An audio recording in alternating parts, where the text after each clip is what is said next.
огне, кто читает свои сны. Поклоняюсь темноте.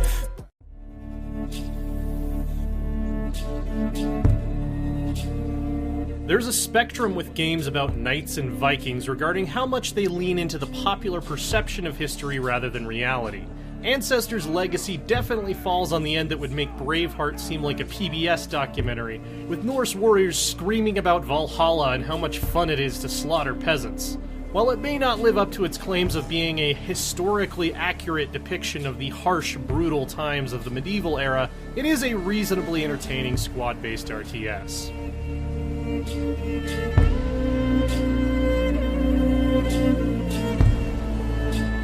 The bread and butter of its 6 historically inspired campaigns, multiplayer, and skirmish versus AI modes is a familiar and well-designed throwback to RTS classics.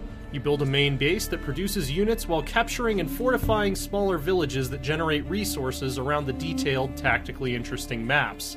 Units are organized into squads of 5 to 10, creating a level of intimacy that reminded me a lot of Company of Heroes in mostly positive ways. Each of the 4 factions has a unique identity and preferred playstyle that keeps things from stagnating. The Vikings' offense-focused infantry are the best around, but they lack good horsemen. The Germans have excellent heavy mounted knights, the English have the best bowmen by far, and the Slavs get horse archers that open up some deadly hit-and-run tactics. I wasn't the biggest fan of how the core infantry warfare works, though. The 3 melee units are spearmen, shield bearers, and axemen, which have a rock-paper-scissors relationship to one another. While it's possible to counter an enemy's army composition by building a lot of the unit that counters the one they're focusing on, I found that engagements between well-balanced forces ultimately came down to luck. If I happened to have my spearmen in the center and my opponent had axemen there, I usually didn't have enough time to adjust between spotting the enemy and battle being joined. Archers and cavalry allow for much better in-the-moment decision-making, thankfully. Ranged units are very powerful, but can inflict a devastating amount of friendly fire if, for instance, they're firing over the backs of your own army at a unit that has engaged them in melee. Positioning of archers, and using my own archers to quickly and decisively counter the enemy's own ranged troops, or executing a rear cavalry charge from concealment right when the enemy was committed, created many of the most satisfying moments I had. Unlike infantry skirmishes, it really felt like my planning and quick thinking won the day over pure statistical advantages. Ancestors' Legacy explores some interesting territory across its 30 total campaign missions.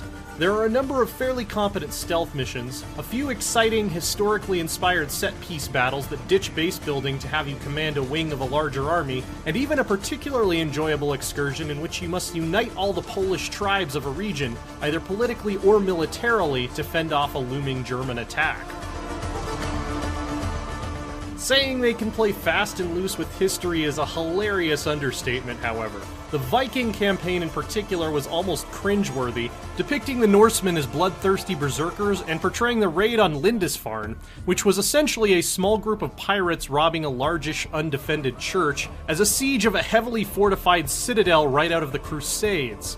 It chafes me as a history fan, but I can see why a mission based around mugging some unarmed monks wouldn't be exactly enthralling.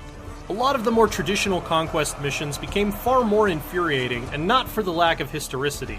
Several campaign levels give the resource-deprived AI the ability to continually crank out units almost faster than you can kill them when their main base is threatened.